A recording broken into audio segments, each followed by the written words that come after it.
$4 billion. That is what China paid Canada in canola tariffs last year. 85% on every shipment, every bag of seed, every container leaving a Saskatchewan farm. For 2 years, that market was effectively closed, locked, a punishment from Beijing that Washington quietly watched, believing Canada had nowhere else to go. On January 13, 2026, Mark Carney walked into Beijing and unlocked it overnight. Canola tariffs slashed from 85% to 15%. Lobster, crab, peas discriminatory tariffs lifted entirely. 49,000 Chinese electric vehicles entering Canada annually at 6.1%, down from 100.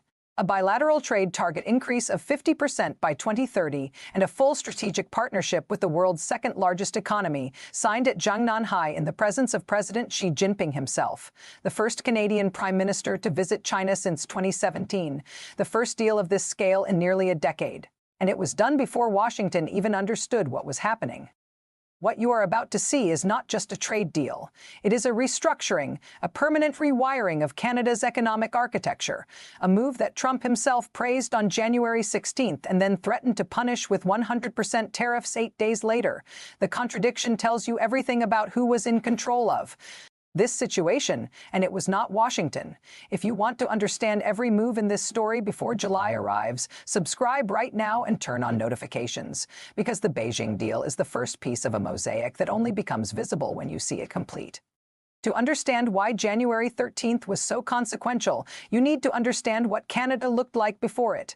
In 2024, Canada had matched the United States move for move on China, 100% tariff on Chinese electric vehicles, 25% on Chinese steel and aluminum, imposed in lockstep with Washington.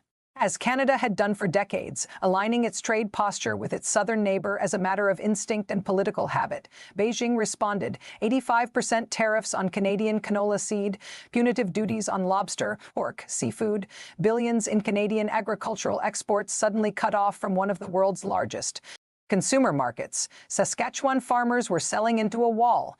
Atlantic lobster harvesters were losing buyers they had spent years cultivating. The message from Washington was implicit but clear. Stay aligned, take the pain. We are the bigger partner. Canada had followed that logic for so long it had become invisible. And for a while, no alternative existed. Then Mark Carney became Prime Minister of Canada in March 2025, and the logic began to change.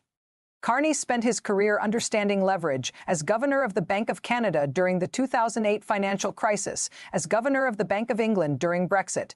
He understood one principle above all others. A country with only one option has no negotiating power.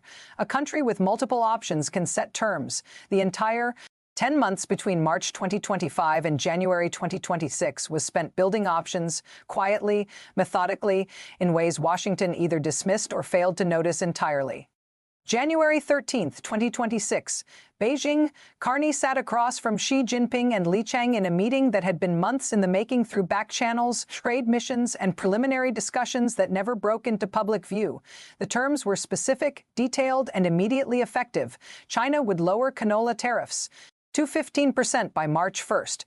Canola meal, lobsters, crabs, and peas would be cleared of discriminatory tariffs entirely through at least the end of 2026. In exchange, Canada would allow 49,000 Chinese electric vehicles annually at 6.1%, not 100. The two countries would restart high-level economic and financial dialogue. Joint investment frameworks in clean technology, batteries, energy, and agriculture would be explored. Visa-free access for Canadians traveling to China was committed to by President Xi directly. And buried in the joint statement, the detail that changes the entire picture. Canada announced it would scale LNG exports to Asia and reach 50 million tons per year, all destined for Asian markets by 2030. Carney told reporters directly that China had been, in recent months, more predictable than the United States.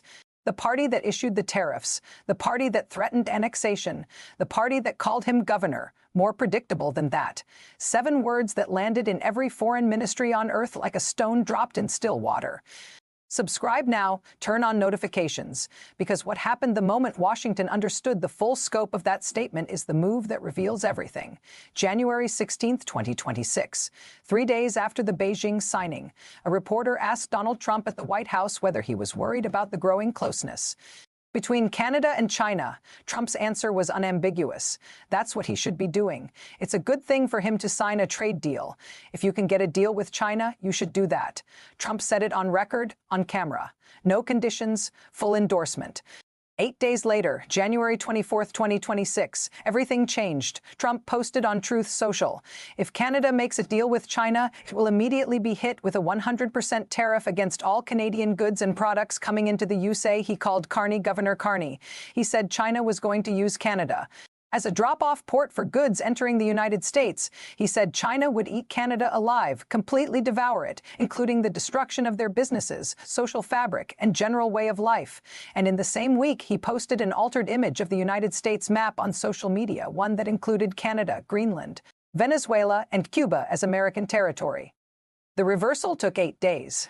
The same deal that Trump called a good thing on January 16th became grounds for 100% tariffs on January 24th, not because the deal had changed, because Davos happened in between, because Carney's speech on January 20th received a standing ovation from every head of state in that room, because NATO's Secretary General said Canada was back as a global leader, because Denmark's Prime Minister thanked Carney from the bottom of her heart, because the room that Trump had flown to Switzerland to dominate gave its applause not to the President of the United States, but to the former central banker from Ottawa, who had been called governor for 18 months.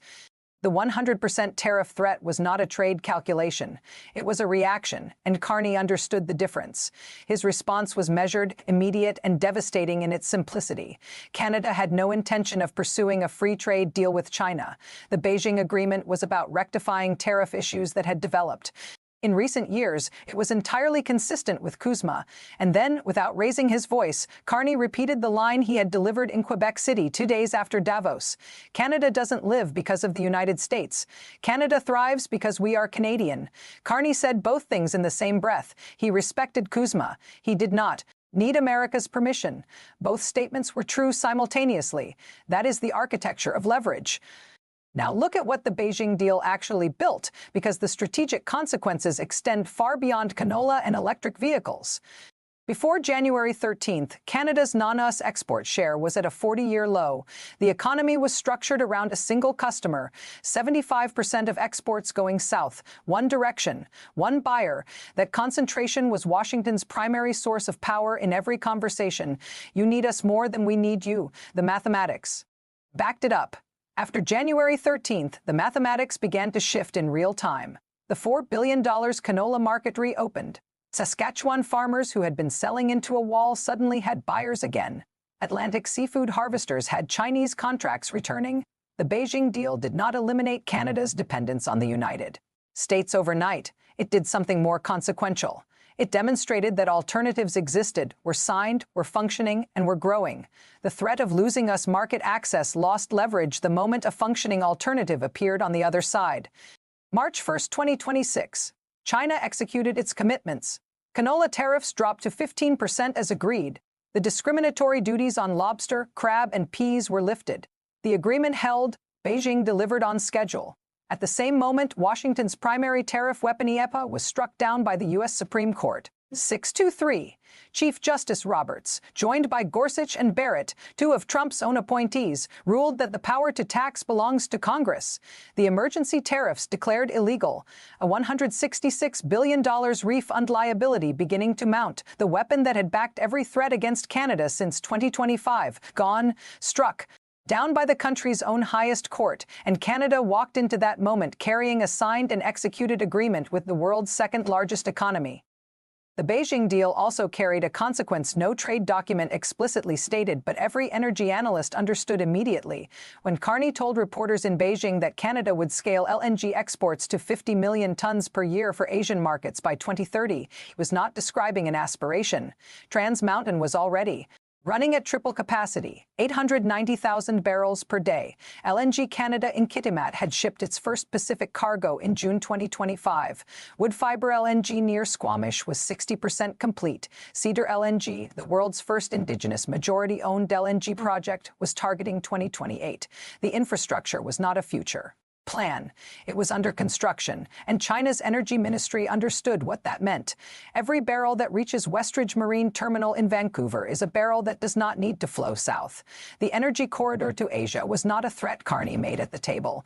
It was a set of construction permits, shipping contracts, and sovereign wealth fund agreements that spoke without him saying a word. Now let me connect this to your daily life, because the Beijing deal and its consequences land differently depending on where you are sitting. If you are a Canadian farmer in Saskatchewan, January 13th was the day your market came back. Canola at 15% instead of 85%. Export orders that had been frozen for 2 years beginning to move again. The $4 billion market that Beijing had closed as punishment for following Washington's lead reopened the moment. Ottawa chose its own path. The farm that was holding grain, waiting for prices to recover, now has buyers.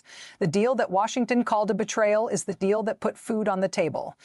If you are in Michigan, Ohio, or Indiana working in auto manufacturing, the Beijing deal matters because of what it signals about July. CUSMA review begins July 1st. The man sitting across that table from Trump's trade team just executed a deal with the world's second-largest economy on schedule, with full delivery, while Washington's primary tariff weapon was simultaneously struck down by its own Supreme Court. The leverage equation that was supposed to pressure Canada into concessions has been inverted. Every GM disclosure of $3.24 billion in 2026 tariff costs was calculated before IEEPA fell, before China delivered, before India signed a $2.6 billion uranium deal with Cameco on March 2nd, before the scorecard looked the way it looks today. If you are watching from anywhere outside North America, Europe, Asia, the Middle East, the Beijing deal matters because of what it proved about the new architecture of global trade. A G7 nation, a Chorus ally, embedded in Five Eyes intelligence, a NATO founding member, signed a strategic partnership with China and then held its position under a 100% tariff threat without reversing a single clause. The deal held, Beijing delivered. Washington threatened. Ottawa did not blink. Every middle power watching drew the same conclusion. The architecture Carney described at Davos was not rhetoric. It was already being built in the documents, the contracts, and the construction permits.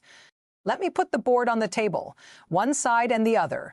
Carney's position after Beijing: $4 billion canola market reopened on schedule.